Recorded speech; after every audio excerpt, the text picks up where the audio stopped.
What's up, y'all? This your man Chingy representing Full Deck, and you know I got soul, right? Yeah. Alright, Chingy, so last album, Success and Failure, came out in 2010. Just kind of bring us up to date with what you've been up to since then. Last album. Actually, Success and Failure was not my last album. That was actually supposed to be a mixtape with all original music. Right. Because the deal, I did a situation with a certain person for that. He told me, advertised it as it was going to be a mixtape. And so, you know, it was some music that I had around that I wasn't even really doing nothing with. And, you know, it was a six-figure thing.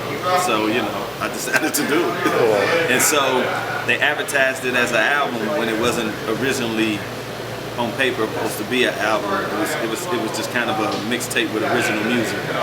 Because that's what I had it as. It was my songs on top of other people's beats at first. But they changed it around and they made it an album, which it wasn't supposed to be an album. So I don't consider that a certified album from me, even though it was nice, I liked it, you know, and people took to it and liked it, but it was promoted all wrong. So just to clarify that and clear it up, it wasn't supposed to really be an album. It was more of an original mixtape. When I say, well, let's say EP. Sure. More of original EP. But other than that, well, speaking of albums, I do still have Jackpot, Powerball, and Hood Store. I hate it, I love it. In stores right now, in case you want to go pick those up. Those are my 4 studio albums off Capitol Records and Def Jam. 3 off Capitol Records, 1 off Def Jam. And since then, man, I've just been working. I've been grinding. Right now, I'm currently pushing a single, Doing the Most, and a single, Damn Girl, another single for me, produced by my little homeboy Swift from St. Louis. He's in Atlanta doing some work now, producing for a lot of big name artists as well. And those are the records I'm pushing, Doing the Most and Damn Girl. And currently, I'm just working on a lot of music. I got my homeboy MC, upcoming St. Louis artist that's dope. Me and him are working on a project. He performs with me. I got my homeboy MOD out of St. Louis. He's working on a project. And this is all Full Deck, you know, MC representing Rich City. And representing Full Deck, we do things together. And I got, we're gonna be working on Full Deck Philosophy 2. That was a compilation album with St. Louis artists on it, as well as myself, you know, because I like to work with people that I surround myself with that's talented. And just working, man, you know, staying on the road, here and there, you know, right now we are over here in Vancouver and some everywhere, you know what I'm saying? So I'm glad that I can stay busy, and I appreciate that, and I appreciate the fans and the people that support me, that's always been down with me from the beginning up until now, man. I really appreciate that from the heart. And just doing me, man, just having fun. Just right now, more independent than anything. So Full Deck is my record label, and so I'm just kind of really pushing that and trying to get that off the ground and working on new music, and just finna recreate the brand, the Chingy brand, man. You know, look forward to 2015 and 2016 and more years to come.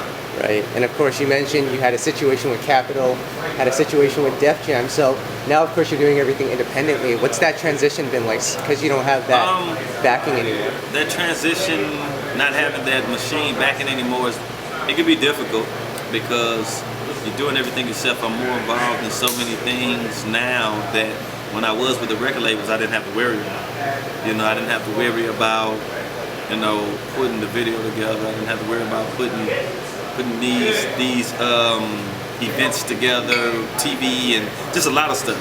And now I have to worry about most of that stuff, and it could be a little, you know, weigh on your brain, weigh on your mind, and weigh on your everyday, you know, your everyday grind, because it's a lot when you got your hand into like everything. You got to make decisions about everything and attend to everything from the creativeness to the video, to the show, to just everything, the photo shoot, the look, everything, the image, and you know what I'm saying, and how you articulate yourself, period. So it's difficult, but I'm up for the task and I can handle it, because that's what I got in this business for, is to become more of an entrepreneur and not just an artist. You know, I don't never consider myself just an artist, because I mean, I am creative, I create, but I also am a great thinker. So you know, I want to be more than an artist and be an entrepreneur at the same time. So you know, being independent is nice, but sometimes it can get a little hectic when you don't, because the labels and everybody have those resources. They have those major resources that a lot of artists need. So at some point you do need a lot of the record labels, but you can make it on your terms by being independent and making some noise and doing your thing and having a name. You can make it on your terms. So it's it's do's and it's don'ts. And I spoke to Bobby Valentino just a couple of weeks ago. He said one of the biggest challenges going independent is making sure that you maintain that fan base that's followed you. So for you, have you found that your fans have followed you since you left your situations?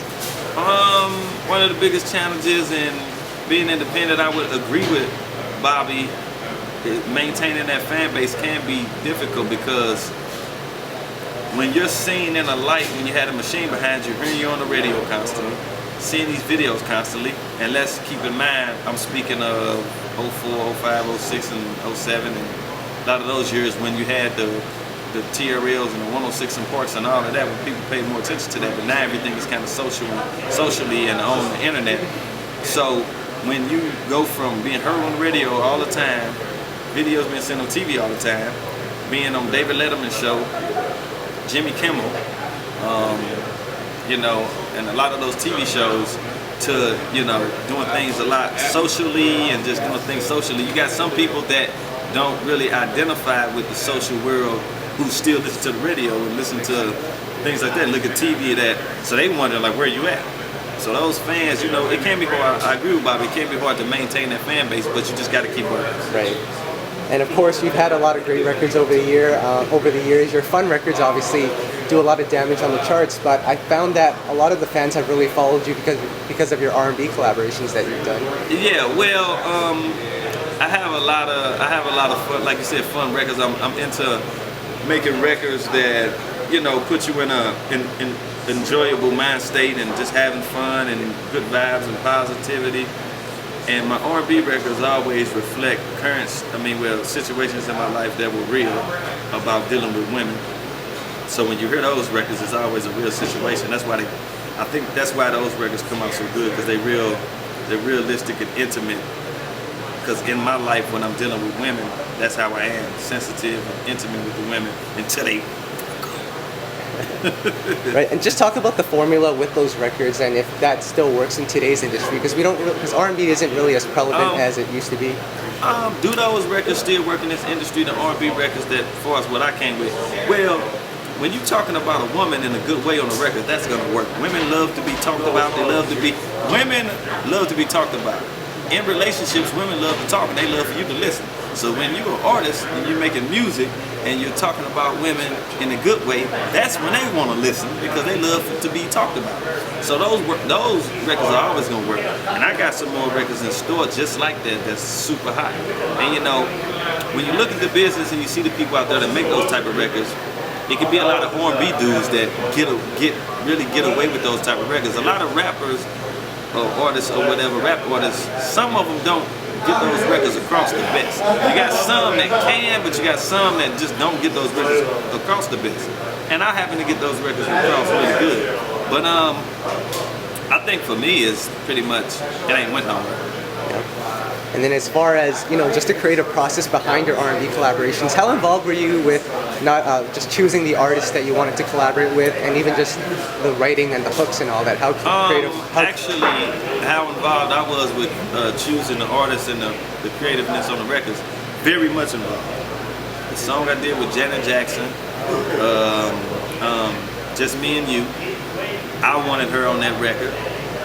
She actually called the studio to talk to me, which was one of the highlights of my whole career, because I mean, here I am in the studio working on some music, clowning around, and I get a call. They hit me like, Chingy, line 1, pick up the phone. I pick up the phone, hello, and then you got this soft voice, hello, Chingy. And then I'm like, who is this? She's like, it's Janet. And I'm like, oh, shit. You know what I'm saying? So it was Janet Jackson, and I'm like super happy. So she called to tell me that she loved the record and everything. So, you know, I really loved that she loved the record. And that was a process that I created. You know what I mean? And just like even with the song with R. Kelly on my second album, even with Snoop Dogg being on Holiday Inn and Ludacris, these are all things I wanted to happen. And you know, so that creative process was a lot of me. Right. When you see those records get created, you know what I mean? So that lets you know I know how to create a hit.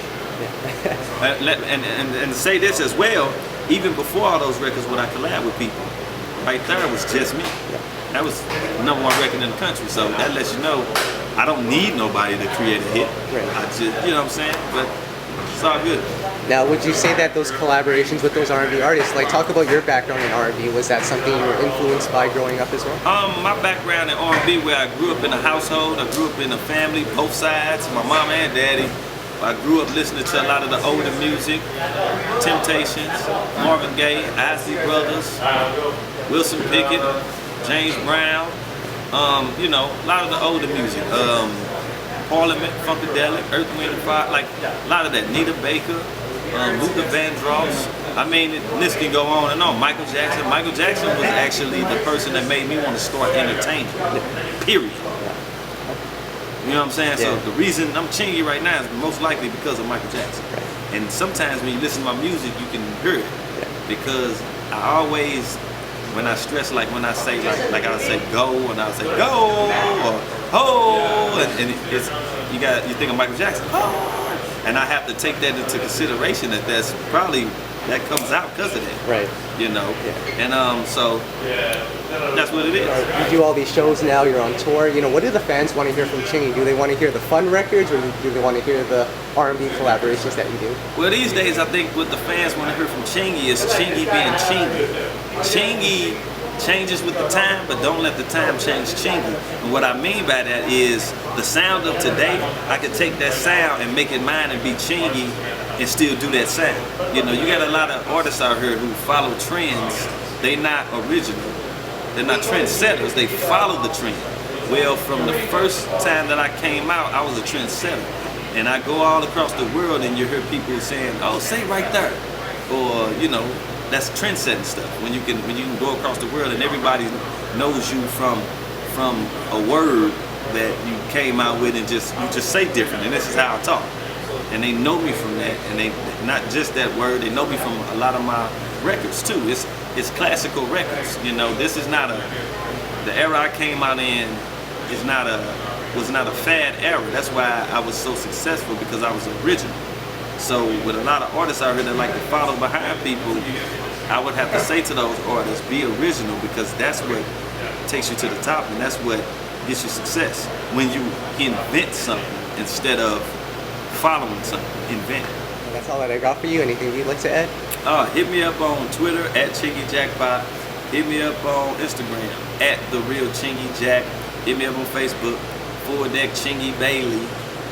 And hit me up, chingyjackpot.com. And I appreciate everybody that support me. I appreciate y'all's support. And go on chingyjackpot.com and check out Doing the Most, my new single. Check out Damn Girl. Hit up the Rich City Boy MC on Instagram at RCBMC. Hit him up on Instagram. And I'm just here, man. We just grinding, and I appreciate everybody's support.